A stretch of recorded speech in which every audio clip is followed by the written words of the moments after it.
तो आप लोगों का आज मैथिली का एग्ज़ाम कैसा रहा? उम्मीद करता हूँ कि बहुत ही अच्छा रहा होगा। लेकिन जिस प्रकार से मॉडल पेपर में जो मॉडल पेपर बिहार बोर्ड ने जारी किया था, उस अनुसार से क्वेश्चन नहीं पूछा है। जैसे कि ऑब्जेक्टिव 25 था, तो 15 ग्रामर से, वो तो ठीक है।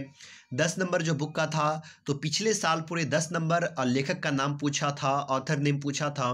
और मॉडल पेपर में भी 10 नंबर मॉडल ये दिया हुआ था, लेखक नेम दिया हुआ था। लेकिन इस बार जो है 6 या 7 नंबर का पूछा है, और 2 जो है सो आपको पूछ दिया है, लाइन पूछ दिया पोयम का, जो थोड़ा टफ हो जाता है बच्चों के लिए। एक तो मैथिली में इतना चैप्टर है, और उसके एक तो चैप्टर तो ज़्यादा है, लगभग मैथिली में 12 या 13 चैप्टर पोयम से है, 12 या 13 जो है आपको इससे प्रोज से है।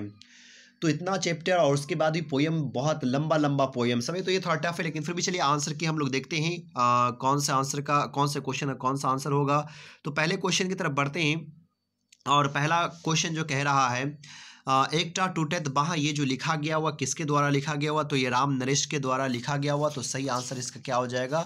ए हो जाएगा। चलिए दूसरे क्वेश्चन की तरफ बढ़ते हैं और देखते हैं दूसरा क्वेश्चन। दूसरा क्वेश्चन कह रहा है, इंद्रकांत झा रचना अच्छी, मतलब इंद्रकांत झा का रचना जो है सो वो कौन सा है? तो अभाव है, तो सही आंसर सी हो जाएगा। अगला कह रहा है, मांगी रहल छी प्रथम आई हम अपन मृत्यु जनवानी, ये कौन से पद से लिया गया हुआ, कहाँ से, कौन से कविता से जो सो लिया गया हुआ है? तो ये लिया गया हुआ अधिकार से, जो आर सी प्रसाद सिंह के द्वारा लिखी गई है। चलिए अगला क्वेश्चन कह रहा है, कन्यादान कौन विधा अच्छी। अब ये देखिए, कन्यादान जो है सो आपको 8 साल में पूछा गया था, लेकिन वहाँ पर ये पूछा गया था कि कन्यादान किनके द्वारा लिखा गया हुआ है। तो बात याद रखना, कन्यादान जो है वो उपन्यास है जो हरिमोहन झा के द्वारा लिखी गई हुई है। चलिए क्वेश्चन नंबर 5 की तरफ बढ़ते हैं। क्वेश्चन नंबर 5 कह रहा है, कपिलेश्वर झा रचना अच्छी क्षति, कपिलेश्वर झा का कौन सा रचना है इसमें से? तो इसका सही आंसर हो जाएगा मैथिलिक, वर्तमान मैथिलिक कविता स्वरूप है कि नहीं, वर्तमान मैथिली कविता स्वरूप जो कपिलेश्वर झा लिखे, तो सही आंसर सी हो जाएगा।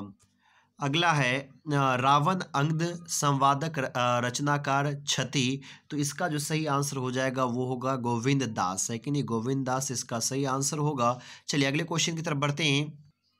अगला क्वेश्चन कह रहा है, चंद्र भानु सिन्हक रचना अच्छी, तो इसका जो सही आंसर हो जाएगा कोयली, है ना, कोयली, ये जो है चंद्र भानु के द्वारा लिखी गई हुई एक कविता है। क्वेश्चन नंबर 8 कह रहा है, मुसरी झा का रचनाकार क्षति, तो मुसरी झा के जो रचनाकार है वो तंत्रनाथ झा है, तंत्रनाथ झा, तो सही आंसर सी हो जाएगा। क्वेश्चन नंबर 9 कह रहा है, मधुकेर परल दुबेल कोयलिया घुगल घामल बोझा, मतलब ये जो लाइन लिया गया हुआ है ये कहाँ से लिया गया हुआ है? तो कोयली से जो लिया गया हुआ, ये लाइन जो लेना ये बहुत टफ मुश्किल काम रहता है स्टूडेंट के लिए, कैसे पहचानना, एक तो इतनी इतनी लंबी कविता है। अगला क्वेश्चन है, ये बतहा संसार किनकर रचना अच्छी, तो ये बथा संसार, जो ये बथा संसार वो सुधांशु शेखर चौधरी लिखे हैं, जो मतलब कि हटुट्टा कुर्सी जिनके द्वारा लिखी गई एक चैप्टर है जो आपकी किताब में है, तो उन्हीं के द्वारा ये बतहा संसार भी जो है लिखा गया है। अगला गद शब्द मतलब गद का जो है विलोम शब्द क्या होगा? तो पद हो जाएगा। अगला है क्वेश्चन नंबर जो है सो 12, क्वेश्चन नंबर 12 कह रहा है, चेतन शब्द का जो संधि विच्छेद क्या होगा? तो चेतन का अचेतन होता है, तो इसका बी हो जाएगा। क्वेश्चन नंबर 13 कह रहा है, घात शब्द का विपरीत मतलब विलोम शब्द क्या होगा? घात का जो है तो प्रतिघात हो जाएगा, इसका विलोम जो है। क्वेश्चन नंबर 14 कह रहा है, जन्म का ये विलोम शब्द जो है तो क्या हो जाएगा? इसका मरण हो जाएगा। क्वेश्चन नंबर 15 में कह रहा है, दुर्जन शब्द का विलोम शब्द, तो इसका विलोम शब्द जो हो जाएगा दुर्जन का वो सज्जन हो जाएगा। अगला क्वेश्चन कह रहा है, क्वेश्चन नंबर 16 कह रहा है, महेश का संधि विच्छेद, है ना, महेश का संधि विच्छेद क्या होता है?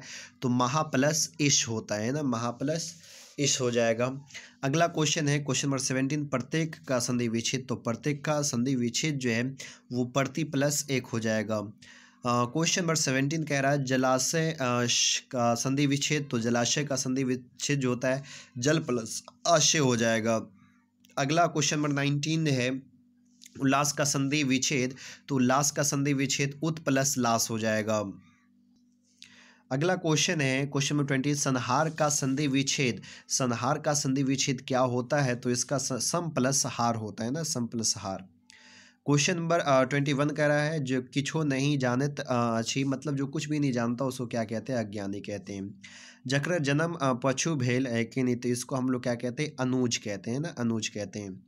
अगला क्वेश्चन कह रहा है नाक पिचल अच्छी जकर, तो इसको नकपिच्चा कहते हैं कि नहीं? नकपिच्चा आप लोग बहुत अच्छी ये एक लाइन है, जो का नाक जो है सो दबा हुआ होता है उसको हम लोग क्या कहते हैं? एक मायक पेट से जन्मल, जो एक मायके के पेट से जन्म लिया होता है उसको क्या कहते हैं? तो सहोदर कहते हैं। अगला क्वेश्चन कह रहा है कम बाजे वाला, मतलब जो कम बजता हो, जो कम बोलता हो उसको क्या कहते हैं? तो मितभाषी कहते हैं। वचाल जो ज़्यादा बोलता है और मितभाषी जो कम ज़रूरत पड़ने पर ही जो बोलता हो उसको मितभाषी कहते हैं। तो ये 25 ऑब्जेक्टिव क्वेश्चन आंसर था मैथिली का। आप लोग कमेंट बॉक्स में ज़रूर बताइए कितना आंसर आपका सही हुआ है, और कुछ देर में आप लोग को मैं उर्दू का भी वीडियो अपलोड कर दूंगा। फिर मिलता हूँ अगले वीडियो में, तब तक के लिए बाय।